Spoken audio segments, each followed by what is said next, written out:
Hallo zusammen und herzlich willkommen zu einem weiteren Video. Dieses Mal für das Lego Technik Set Polybag 70710 Skids Gear Loader.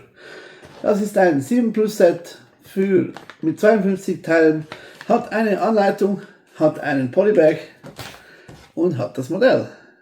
Kostet dafür nicht viel. Man kann hier drehen und dann geht die Schaufel nach oben.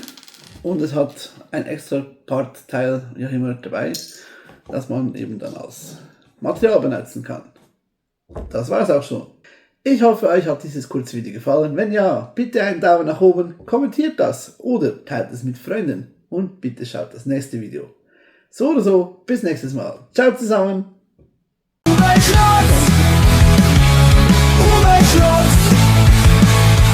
Das heißt Zwiebelstein und das auf Schwein.